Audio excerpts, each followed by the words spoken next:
ఒకసారి అసెంబ్లీలో కేసీఆర్ మాట్లాడుతూ దోమలు ప్రపంచంలో అత్యంత సోషలిస్టులు, సో వాళ్ళకి ధనిక పేద తేడా లేదు అన్నట్టు.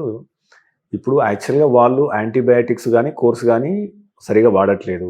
దాంతో బ్యాక్టీరియా లేదా వైరస్ యొక్క ఇమ్యూనిటీ పెరిగి అవి సూపర్ బగ్లు తయారవుతున్నాయి. సూపర్ బగ్లు తయారైనవి ధరిత తేడాలు ఇవ్వకుండా అందరికీ వ్యాప్తి అందిస్తున్నాయి. సో నాకు బెస్ట్ హాస్పిటల్ ఉంది, లేదా నా కొడుకు మంచి హాస్పిటల్ పోతుండు, లేదా మంచి విద్యా సంస్థ పోతుండు అంటే ఇది కాదు. ఇది సమాజం యొక్క సమస్య. సో ఈ సూపర్ బగ్లు తయారు కాకుండా ఉండాలంటే యాక్చువల్గా మనకు కొన్ని మార్గదర్శకాలు కావాలి. ఇది వ్యవస్థ నుంచి రావాలి యాక్చువల్గా. అంటే ICMR మార్గదర్శకాలు లాంటివి కావాలి. లేదా నువ్వు యాంటీబయాటిక్స్ ఎవరైనా డాక్టర్ రాసిందంటే there should be a follow up, serious follow up. Exactly. So ఆ దిశగా ఇంకా అంటే దేశంలో కానీ ప్రపంచంలో కానీ ఫర్ సపోజ్ అమెరికాలో ఎలాంటి వ్యవస్థ ఉందండి? అసలు ప్రపంచం చెడిపోవటానికి కారణమే అమెరికా అండి. Okay, very frank. ఎందుకంటే ఇండియాలో ఏంటంటే గ్లోరిఫైయింగ్ ఇండియా అని కాదు, బేసికల్గా మా సీనియర్ జనరేషన్ పెడియాట్రిషియన్స్ కానీ సీనియర్ జనరేషన్ ఫిజిషియన్స్ కానీ క్లినికల్ డయాగ్నోసిస్ని ఎక్కువ నమ్ముకునేవాళ్ళు, డయాగ్నోస్టిక్స్ని ఎక్కువ నమ్మేవాళ్ళు కాదు అప్పుడు. ఎందుకంటే వెసులుబాటు లేదు, ఫస్ట్ ఆఫ్ ఆల్ ఫెసిలిటీస్ లేవు, వెసులుబాటు లేవు. సో క్లినికల్గా పేషెంట్ని చూసి రోగాన్ని గుర్తుపట్టేవాళ్ళు. They were so good senior paediatricians కానీ ఫిజిషియన్స్ కానీ పేషెంట్ లోపలికి అడుగు పెడుతూనే పేషెంట్ గుర్తుపట్టేవాళ్ళు, రోగాన్ని గుర్తుపట్టేవాళ్ళు. అట్లాంటి స్కిల్డ్ డాక్టర్లు ఇప్పుడు లేరండి, చాలా తక్కువ, చాలా అరుదు, చాలా రేరు. కూర్చోబెట్టి తర్వాత హిస్టరీ తీసుకునేవాళ్ళు. ఎప్పుడు స్టార్ట్ అయింది జబ్బు, ఎలా స్టార్ట్ అయింది, లక్షణాలు ఏంటి, ఫస్ట్ ఏం వచ్చింది, తర్వాత ఏమొచ్చింది, డీటెయిల్డ్ హిస్టరీ అంటారు.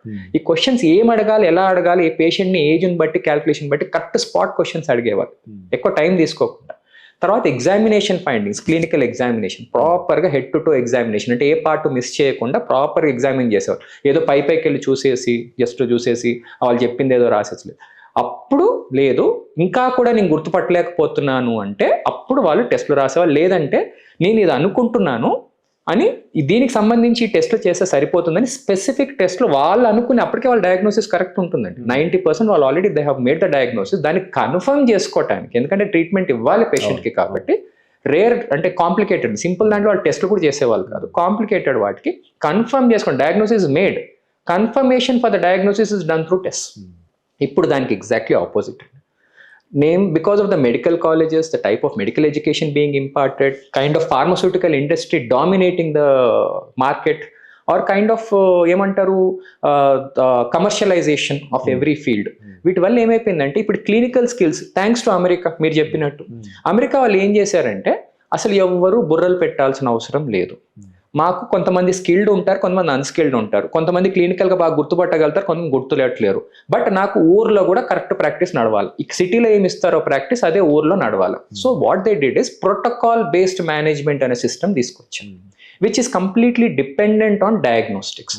So American system of medicine ఏంటంటే నువ్వు కడుపు నొప్పితోటి వెళ్తే నీకు మొత్తం ఒక 20-30 టెస్టులు చేపిస్తారు.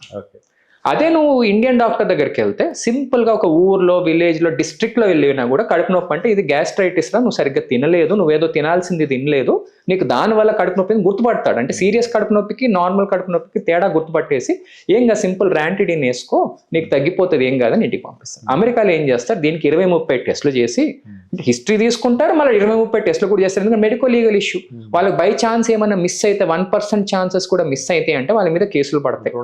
ఎందుకు ప్రోటోకాల్ ప్రకారము మొత్తం నియర్లీ $10,000 నుంచి $13,000 వడదీస్తారు. వడదీసేసి లాస్ట్కి మళ్ళీ అదే ర్యాంటిడిన్ ఇచ్చి బాబు నీకు తినటం వల్ల ఈ ప్రాబ్లం వచ్చింది, నువ్వు ర్యాంటిడిన్ తీసుకొని వెళ్ళు అని చెప్పి నెక్స్ట్ డే పంపిస్తారు. అనవసరమైన ఖర్చు, ఇన్సూరెన్స్ పేరుతో అనవసరమైన టెస్టులు. ఇదేమైపోయింది, ఇండియాలో కన్ఫ్యూజ్డ్ పాపులేషన్. ఆ సిస్టమే కరెక్ట్ సిస్టమ్ అన్నట్టు ఇండియాలో తీసేసుకుని అమెరికాలో చేస్తున్నారంటే వీళ్ళు కరెక్టే చేస్తున్నారు, మన ఇండియాలో కూడా పాటిద్దాం ఇదే సిస్టమ్ అని చెప్పేసి that's where corporatisation of culture ఏదైతే వచ్చేసిందో మొత్తం డయాగ్నోస్టిక్ బేస్డ్ ప్రాక్టీస్. అంటే నీకు క్లినికల్ స్కిల్స్ ఏవైతే నీకు నేర్పించుకుంటూ వచ్చిందో దాన్ని చెత్తబుట్టలో పడేసి పేషెంట్ రాగానే నీకు నచ్చింది ఫస్ట్ రాసేసి, పని చేయలేదంటే పైనుంచి కిందాక టెస్ట్లో రాసేసి ఆ టెస్ట్లలో ఏం చెప్తుందో దాన్ని బట్టి నీ ట్రీట్మెంట్ పెట్టు. అది 2-3 చూపించింది అనుకో టెస్ట్లలో, అప్పుడు మళ్ళీ నీకు అప్పుడు మళ్ళీ కన్ఫ్యూజన్ స్టార్ట్ అవుతుంది, అప్పుడు మళ్ళీ 2-3 మెడిసిన్స్ పెట్టు. ఈ రకంగా ఏమైపోయిందంటే ఓవర్ డిపెండెంట్ ఆన్ డయాగ్నోస్టిక్స్ అయిపోయాయి. సో కమర్షియలైజేషన్ ఆఫ్ ప్రాక్టీస్ అని నేను అనను, అంటే డాక్టర్లు డబ్బుల కోసం చేస్తున్నారని నేను అన్ను. ప్రాబ్లం ఇక్కడ ఏంటంటే ఆ స్కిల్ అనేది ఎగిరిపోయింది.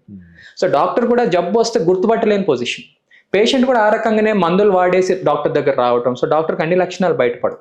సో ఏమైపోతుంది, ఓవర్ డిపెండ్ ఆన్ డయాగ్నోస్. ఇది చేసేస్తే దాంట్లో ఏదో కనపడుతుంది, దీని ద్వారా నేను మందులు ఇచ్చేద్దాం. ఈ రకమైన డాక్టర్లు ఇవాళ రేపు ఎక్కువైపోయారు. Unfortunately, I'm not criticising, but that's how the system and world is running.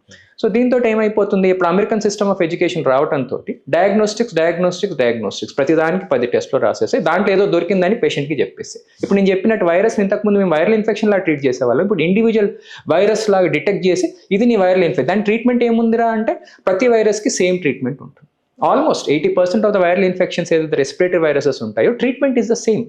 పేషెంట్కి చెప్పాలి, అబ్బా నీకు ఇది వచ్చిందబ్బా వైరస్ అంటే పేషెంట్ కామ్గా ఉంటాడు. You got my point. So over depend on diagnosis. అది సింపుల్గా 5 రూపాయలు 10 రూపాయలకు వెళ్ళిపోయే మందులు సింపుల్ డయాగ్నోసిస్ని కాంప్లికేటెడ్ వేలల్లో టెస్ట్లకి వెళ్ళిపోయాయి. పేషెంట్లు కూడా అలానే అయిపోయారు. ఒక రోజు జ్వరం తగ్గలేదు, నెక్స్ట్ డే ఊరికి వస్తారు, పరిగెత్తుకొస్తారు. మార్నింగ్ తగ్గలేదంటే ఈవినింగ్ వచ్చేస్తారు. అరే 3-4 రోజులు పడుతుంది వైరల్ ఇన్ఫెక్షన్ తగ్గడానికి. They are restless, the doctor doesn't have the patients. Complication on both the sides. మీరు తీసుకునే అదే మందులు, అదే నాణ్యమైన మందులు, కానీ సగం ధరకే. అవును, మెడ్ ప్లస్ బ్రాండ్స్ పై 50 to 80% తగ్గింపు.